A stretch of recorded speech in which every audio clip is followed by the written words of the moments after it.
President George Washington Part 2. Hello viewers, I am Jason Edward. Welcome back to Tea Time Story. Have a seat, with your own comfort zone with a cup of tea, and enjoy listening the story.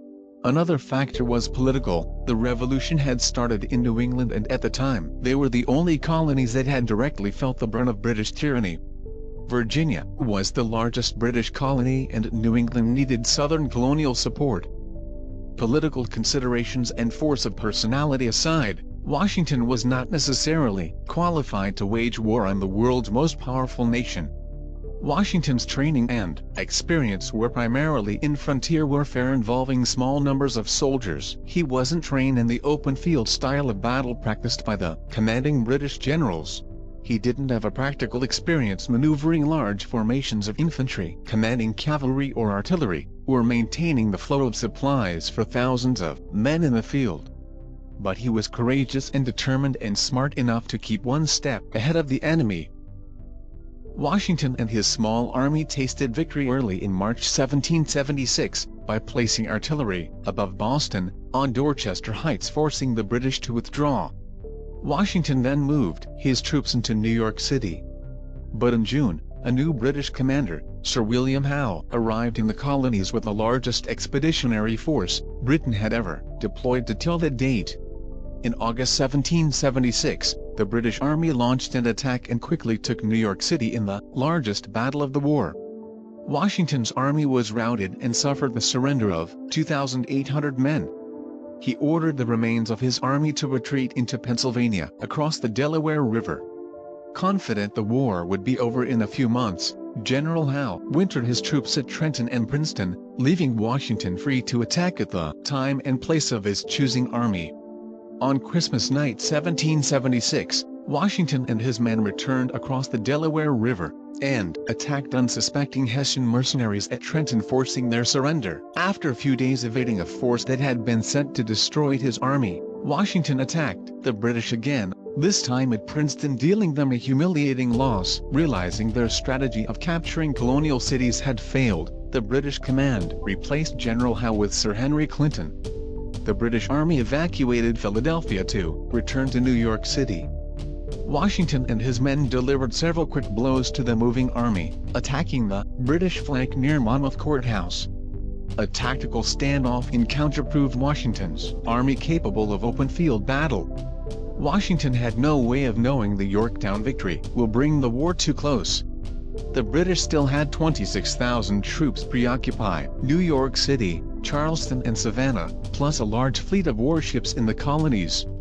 In 1782, the French army and navy had departed. The continental treasury was depleted. Most of his soldiers hadn't got salaries for several years.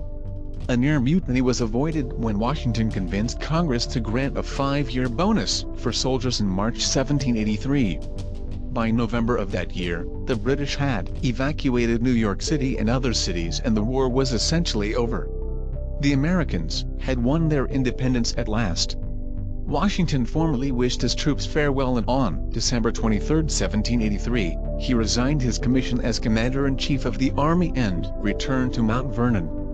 4 years Washington attempted to fulfill his dream of resuming life as a gentleman farmer, and to give his much-neglected Mount Vernon plantation the care and attention it needed. In 1787, Washington was again called to the duty of his country. Since independence, the young republic had been struggling under the Articles of Confederation, a structure of government that centered power with the states. But the states were not unified, and they fought among themselves over boundaries and navigation rights, and refused to contribute to paying off the nation's war debt.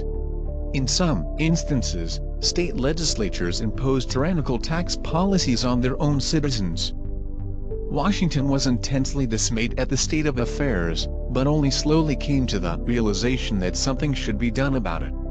Perhaps he wasn't sure the time was right so soon after the Revolution to be making major adjustments to the democratic experiment. Or perhaps because he hoped he would not be called to serve his country, he remained non-committal. But when Shays' Rebellion erupted in Massachusetts, Washington knew something needed to be done to improve the nation's government. In 1786, Congress approved a convention to be held in Philadelphia to amend the Articles of Confederation. In the Constitutional Convention, George Washington was unanimously chosen as president. Washington, James Madison and Alexander Hamilton had come to the conclusion that it wasn't amendments that were needed, but a new constitution that would give the national government more authority. The convention produced a plan for government that not only would inscribe the country's current problems, but would endure through time. After the convention adjourned, President George Washington's reputation and support for the new government were indispensable to the ratification of the new U.S. Constitution. President George Washington left one of the most durable legacies than any American in history. Known as the founding father of his country, his face appears on the U.S. dollar bill and quarter, and dozens of U.S. schools, towns and counties, as well as the state of Washington and the nation's capital city, are named for him. These legacies didn't belong to him because he was only the first president of America, but also how he stood with the consistency in the time of revolution and his sacrifices for his nation.